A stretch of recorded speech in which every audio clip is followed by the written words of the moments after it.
turma! Na aula de hoje, vamos ver o conteúdo da terceira semana do PET 5 para os terceiros anos.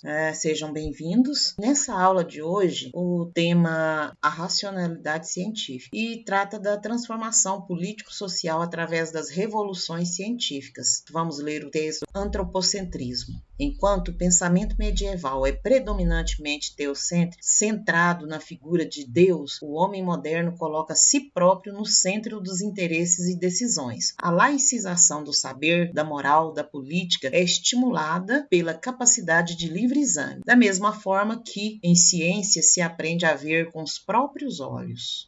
Até na religião, os adeptos da reforma defendem o acesso direto ao texto bíblico, cada um tendo o direito de interpretá-lo. Além disso, o homem moderno descobre sua subjetividade, enquanto o pensamento antigo e medieval parte da realidade inquestionada do objeto e da capacidade do homem de conhecer. Surge na idade moderna a preocupação com a consciência da consciência. O problema central é o problema do sujeito que conhece, não mais do objeto conhecido. Antes se perguntava, existe alguma coisa? Isto que existe, o que é? Agora, o problema não é saber se as coisas são, se nós podemos eventualmente conhecer qualquer coisa. Das questões epistemológicas, isto é, relativas ao conhecimento, deriva a ênfase que marcará a filosofia daí por diante. Saber ativo em oposição ao saber contemplativo dos antigos, surge uma nova postura diante do mundo. O conhecimento não parte apenas de noções e princípios, mas da própria realidade observada e submetida a experimentações. Da mesma forma, o saber deve retornar ao mundo para transformá-lo. Dá-se a aliança da ciência com a técnica. Além da participação de Galileu, Kepler e Newton, outros cientistas se mostram fecundos. William Gilbert estuda os fenômenos elétricos e descobre as propriedades do ímã. Marionette estuda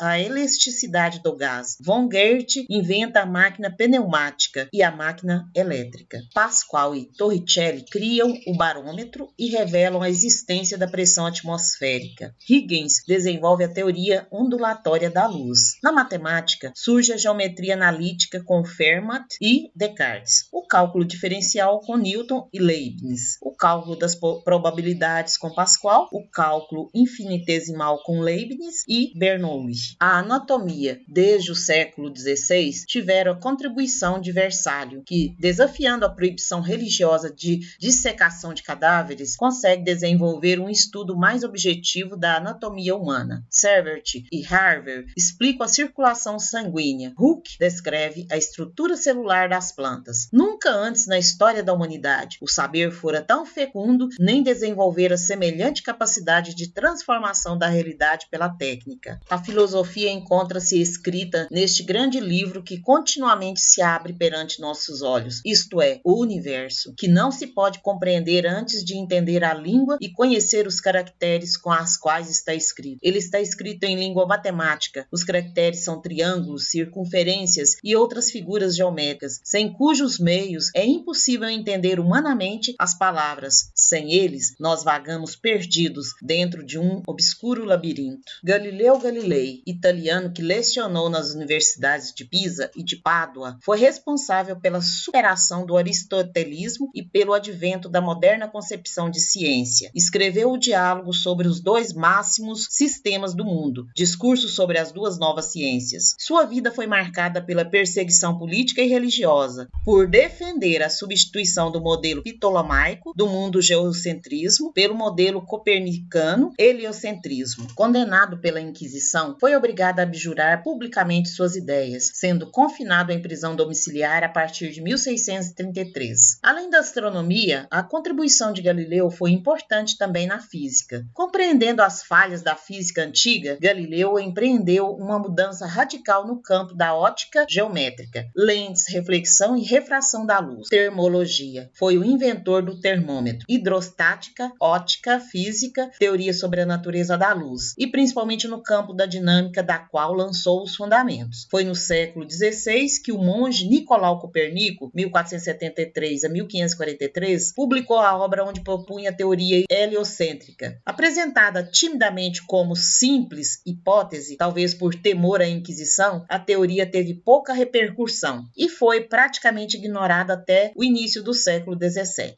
quando ressurgiu com uma bomba com Galileu e Kepler. O telescópio, invenção talvez dos holandeses, proporcionou a Galileu descobertas valiosas. Para além das estrelas fixas, haveria ainda infindáveis mundos. A superfície da Lua era rugosa e irregular. O Sol tinha manchas e Júpiter tinha 4 luas. Mas como isso era possível? Vimos que para os aristotélicos o universo era finito. A Lua e o Sol eram compostos de uma substância incorruptível e perfeita, e Júpiter, engastado em uma esfera de cristal, não podia ter luas que o perfurassem. Reconhecer a incorruptibilidade do mundo supralunar desfaz, portanto, a diferença entre terra e céus. Além disso, a consciência medieval de um mundo fechado é contraposta à concepção moderna do universo infinito.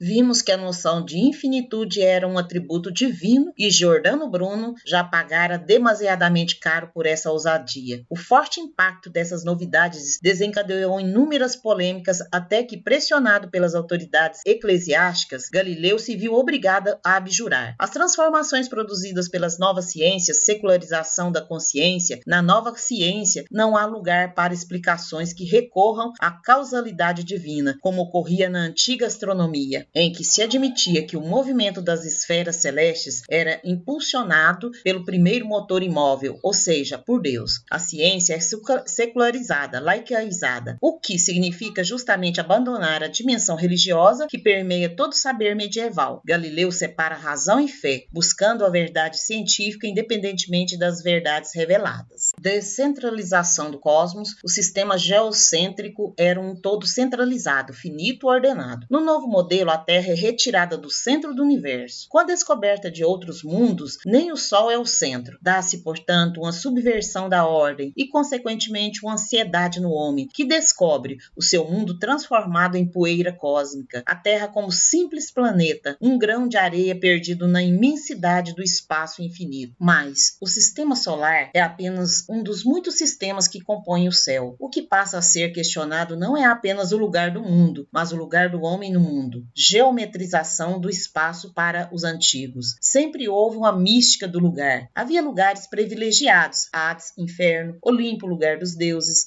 o espaço sagrado do templo, o espaço público da ágora, praça pública, o geniceu, lugar da mulher. Da mesma forma, havia na física aristotélica a teoria do lugar natural e na astronomia a divisão entre mundo sublunar e mundo supralunar, constituídos de diferentes naturezas e hierarquicamente situados, um inferior e outro superior. Para a nova astronomia, o espaço é desmistificado, dessacralizado, isto é, deixa de ser sagrado. Segundo Coiré, a descentralização do cosmos segue a geometrização do espaço, o que significa que o espaço heterogêneo dos lugares naturais se torna homogêneo, é despojado das qualidades e passa a ser quantitativo, mensurável, isto é, pode ser medido. Podemos dizer, portanto, que há democratização do espaço, pois todos os espaços passam a ser equivalentes, iguais, nenhum sendo superior ao outro. Não havendo mais diferença entre qualidade dos espaços celestes e as dos terrestres, é possível admitir que as leis da física são da mesma natureza que as leis da astronomia. Mecanismo, a ciência moderna compara a natureza e o próprio homem a uma máquina, um conjunto de mecanismos cujas leis precisam ser descobertas. As explicações são baseadas num esquema mecânico, cujo modelo preferido é o do relógio. Ficam excluídas da ciência todas as considerações a respeito do valor, da perfeição, do sentido e do fim. Isto é, as causas formais, finais, tão caras à filosofia antiga, não servem para explicar, apenas as causas eficientes utilizadas nas explicações científicas. Aqui terminamos a leitura do texto, agora vamos passar para as questões das atividades da terceira semana do PET 5. Vamos lá analisar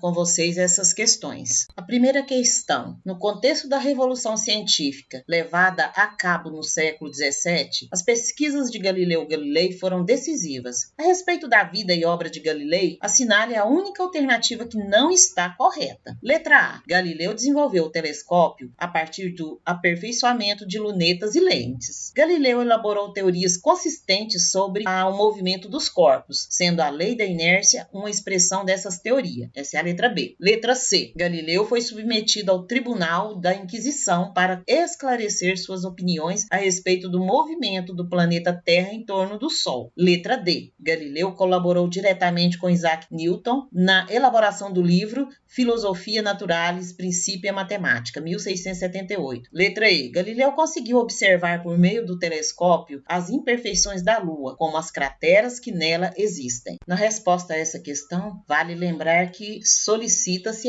a resposta que está incorreta. E a que está incorreta é a letra D. Galileu colaborou diretamente com Isaac Newton na elaboração do livro Filosofia Naturalis Principia de Matemática, 1678. Está incorreta. E a explicação: Newton não chegou a conhecer Galileu dada a distância temporal entre um e o outro, ok? Então, resposta letra D, da primeira questão. Vamos à segunda questão. Sobre a chamada revolução científica, marque a afirmativa incorreta. A lei da gravitação universal foi formulada por Newton, a partir da teoria heliocêntrica e da teoria do movimento dos astros. Letra B. O método da observação e da experimentação aliada à razão matemática contribuiu para o desenvolvimento das ciências modernas. Letra C. A revolução científica foi um movimento de legitimação do poder absoluto monárquico e de aumento do poder eclesiástico. Letra D. As novas descobertas científicas possibilitaram as grandes navegações e a ascensão da burguesia. Letra E. As ideias racionalistas de Descartes e a física newtoniana influenciaram o pensamento iluminista do século XVIII. Aqui também,